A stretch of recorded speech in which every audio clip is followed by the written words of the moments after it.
காரை சோதனையிடாமல் அனுப்பிய வட்டார வளர்ச்சி அலுவலரை மாவட்ட அதிகாரி தற்காலிக பணியிடை நீக்கம் செய்தார்.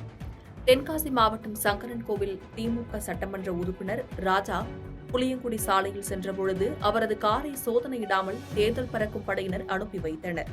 இதனால் தேர்தல் பறக்கும் படை கண்காணிப்பு குழு அலுவலரும் சங்கரன்கோவில் வட்டார வளர்ச்சி அலுவலர் ராதாவை தற்காலிக பணி நீக்கம் செய்து மாவட்ட ஆட்சித்தலைவர் கமல் கிஷோர் உத்தரவு பிறப்பித்துள்ளார்.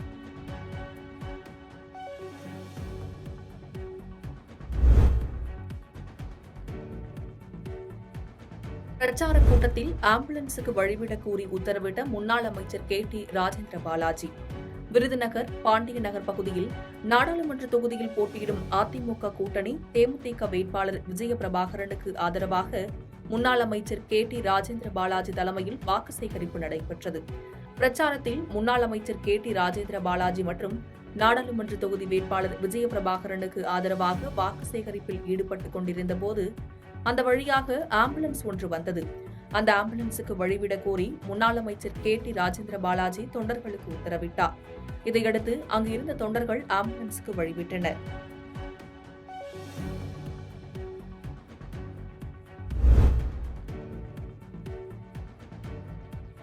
விளாத்திக்குளம் பேருந்து நிலையம் முன்பு வாகனத்தில் இருந்தபடியே தூத்துக்குடி மக்களவைத் தொகுதி நாம் தமிழர் கட்சி வேட்பாளர் ரொவினா ஜேனை ஆதரித்து கட்சியின் தலைமை ஒருங்கிணைப்பாளர் சீமான் பேசினார். அப்போது பேசிய அவர், நாட்டில் பணமில்லா டிஜிட்டல் பரிவர்த்தனையை வளர்ச்சி என கூறுகின்றனர். இதனை வளர்ச்சி என கட்டமைக்கிறது மத்திய அரசு என்று விமர்சித்து பேசினார்.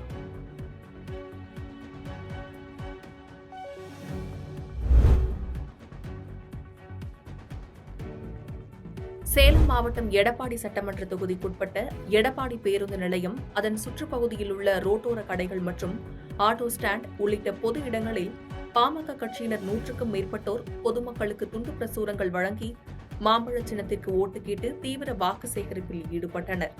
அப்போது பாஜக நகர செயலாளர்கள் சந்திரன் மற்றும் நகர பொதுச் செயலாளர்கள், பாமக, அமமுக நிர்வாகிகள் பலர் கலந்து கொண்டு மாம்பழ சின்னத்திற்கு வாக்கு சேகரிப்பில் ஈடுபட்டனர்.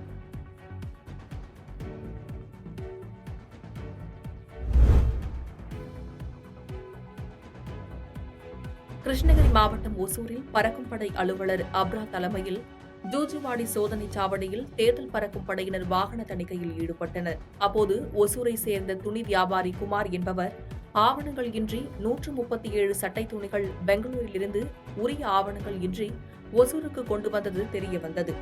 இதையடுத்து ஜூஜுவாடி சோதனை சாவடியில் பிடிபட்ட ஆடைகளை பார்வையிட இருசக்கர வாகனத்தில் விரைந்து வந்து பணி செய்த சார் ஆட்சியருக்கு பல தரப்பிலும் பாராட்டு குவிகிறது.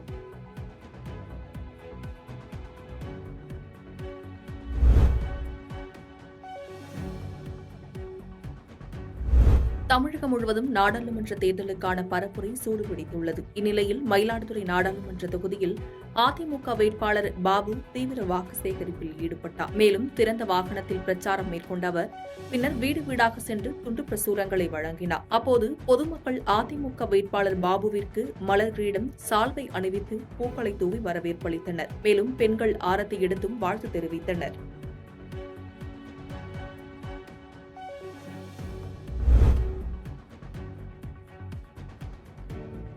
ராமநாதபுரம் மாவட்டம் சரஸ்வதி நகரை சேர்ந்த இந்திரா என்பவர் 20 ஆண்டுகளாக பசுமாடுகள் வளர்த்து வந்துள்ளார். இந்நிலையில் அவர் 10 ஆண்டுகளாக வளர்த்து வந்த பசு ஒன்று 4வது முறையாக கன்று ஈன்றுள்ளது. அந்த பசு ஒரே நிறத்தில் இரட்டை கன்றுகளை ஈன்றுள்ளது. இதுகுறித்து பசுவின் உரிமையாளர் நமது எம்நாடு தொலைக்காட்சிக்கு நிகழ்ச்சியோடு அளித்த பேட்டியில் சொல்வதற்கு வார்த்தை இல்லை என்றும் எல்லையற்ற மகிழ்ச்சியாக உள்ளதாகவும் கூறினார்.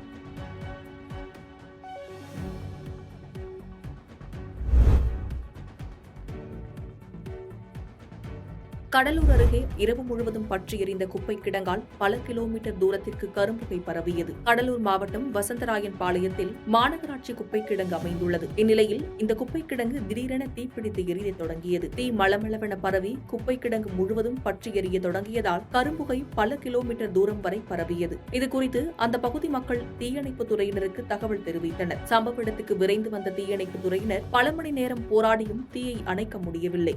இரவு முழுவதும் போராடியும் தீயை அணைக்க முடியாததால் பொதுமக்கள் மூச்சு திணறலால் அவதியடைந்தனர். இதனால் அப்பகுதி மக்கள் குப்பை கிடங்கை வேறு இடத்திற்கு மாற்றக் கோரி போராட்டத்தில் ஈடுபட்டனர்.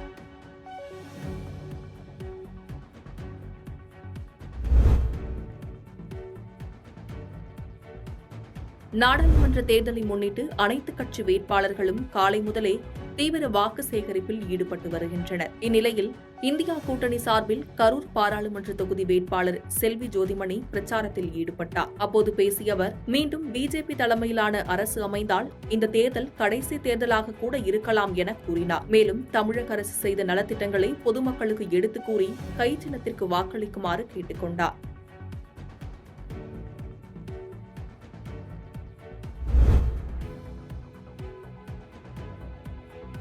சென்னை ராயபுரம் பிரகாசம் சாலை அருகே கலை அறிவியல் கல்லூரியில் இன்று தேர்தல் பணி அரசு ஊழியர்களுக்கு முதல் பயிற்சி வகுப்பு நடைபெற்றது. இதில் விவிபேட் இயந்திரத்தை எப்படி பயன்படுத்துவது என்பது குறித்து பயிற்சி வகுப்பில் கற்றுக் கொடுக்கப்பட்டது. இந்நிலையில் பயிற்சி வகுப்பில் 1407 அரசு ஊழியர்கள் கலந்து கொண்டனர். இந்த வகுப்பை பெருநகர சென்னை மாநகராட்சி ஆணையரும் சென்னை மாவட்ட தேர்தல் அதிகாரியுமான டாக்டர் ராதாகிருஷ்ணன் ஆய்வு மேற்கொண்டு வகுப்பில் கலந்து கொண்ட ஊழியர்களுக்கு பயிற்சி வழங்கினார்.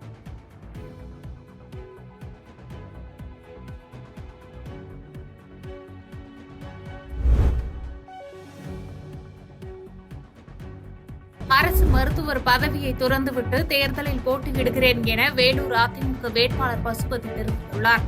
திருப்பத்தூர் மாவட்டம் ஆம்பூர் மாதனூர் ஒன்றியத்திற்குட்பட்ட பகுதிகளில் வேலூர் நாடாளுமன்ற தொகுதியின் அதிமுக வேட்பாளர் மருத்துவர் பசுபதி தேர்தல் பரப்புரை மேற்கொண்டார். அப்போது பேசிய பசுபதி, வேலூர் நாடாளுமன்ற தொகுதியில் மும்முனை போட்டி நடைபெற்றுக் கொண்டிருக்கிறது. சாதாரண ஏழை விவசாய குடும்பத்தில் பிறந்த நான் 14 ஆண்டுகால அரசு மருத்துவராக பணியாற்றிவிட்டு தனது பணியை ராஜினாமா செய்துவிட்டு இப்போது உங்களுடைய பொதுப்பணி செய்ய வந்ததாகவும், வருகின்ற நாடாளுமன்ற தேர்தலில் அதிமுக சார்பில் போட்டியிடும் தன்னை வெற்றி பெற செய்தால் ஆம்பூர் மக்களுக்கு தேவையான ரெட்டித்தோப்பு மேம்பாலம், பெரியங்குப்பம் ரயில்வே மேம்பாலம் உள்ளிட்ட அவற்றை பாராளுமன்றத்தில் பேசி போராடி பெற்றுத் தருவேன் என உறுதியளித்தார்.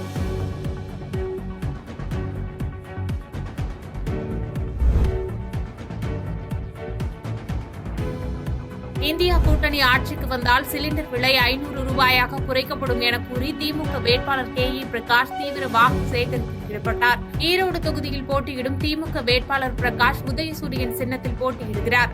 அதன்படி நேற்று கதிரம்பட்டி, வண்ணம்காட்டு வலசு, மேட்டுக்கடை உள்ளிட்ட பல்வேறு பகுதிகளில் உள்ள பொதுமக்களை சந்தித்து உதயசூரியன் சின்னத்தில் வாக்களிக்க வலியுறுத்தி பொதுமக்களிடையே தீவிர வாக்கு சேகரிப்பில் ஈடுபட்டார்.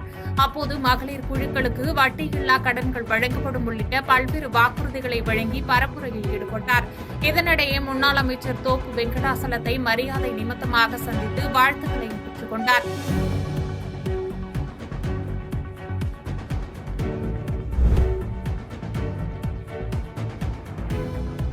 திண்டுக்கல்லில் முன்னாள் இன்னாள் அமைச்சர்கள் என 4 பேரால் திண்டுக்கல் சீரழிந்தது என பாட்டாளி மக்கள் கட்சி வேட்பாளர் அறிமுக கூட்டத்தில் பேசியுள்ளது பரபரப்பை ஏற்படுத்தியுள்ளது. திண்டுக்கல் மாவட்டம் பழனியில் பாட்டாளி மக்கள் கட்சி வேட்பாளர் திலகபாமா அறிமுக கூட்டம் மற்றும் கூட்டணி கட்சிகள் ஆலோசனை கூட்டத்தில் ஏராளமானோர் கலந்து கொண்டனர். முன்னதாக இதில் பேசிய வேட்பாளர் திலகபாமா, திண்டுக்கல் நாடாளுமன்றத்திற்கு அதிமுக மற்றும் திமுக என 2 கட்சிகளின் நாடாளுமன்ற உறுப்பினர்களும் இதுவரை எதுவும் செய்யவில்லை. அது மட்டுமின்றி இப்பொழுது உள்ள அதிமுக எம்ஜிஆர் மற்றும் ஜெயலலிதாவின் கட்சி அல்ல, அது ஒரு நம்பியார் கட்சி என விமர்சித்து பேசினார்.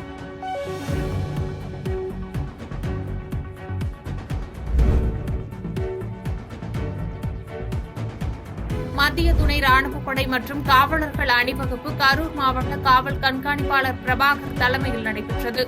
ஏப்ரல் 19ஆம் தேதி நாடாளுமன்ற தேர்தல் நடைபெறுவதையொட்டி பாதுகாப்பு பணிக்கு மத்திய துணை ராணுவப்படை மற்றும் காவலர்கள் அணிவகுப்பு கரூர் 80 அடி சாலையில் தொடங்கிய பேரணி கோவை ரோடு, கரூர் பேருந்து நிலையம் உள்ளிட்ட வழியாக கரூர் பேருந்து நிலைய ரவுண்டானாவில் முடிவடைந்தது. இந்த பேரணியில் மத்திய துணை ராணுவப்படை வீரர்கள், 100க்கும் மேற்பட்ட தேர்தல் பாதுகாப்பு பணியில் ஈடுபடும் காவலர்கள் மற்றும் ஊர் காவல் படையினர் ஏராளமானோர் கலந்து கொண்டனர்.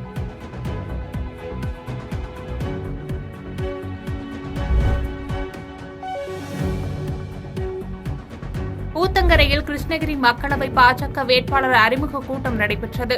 கிருஷ்ணகிரி மக்களவை பாஜக வேட்பாளர் நரசிம்மன் அறிமுக கூட்டத்திற்கு மாவட்ட தலைவர் சிவபிரகாஷ் தலைமை வகித்தார்.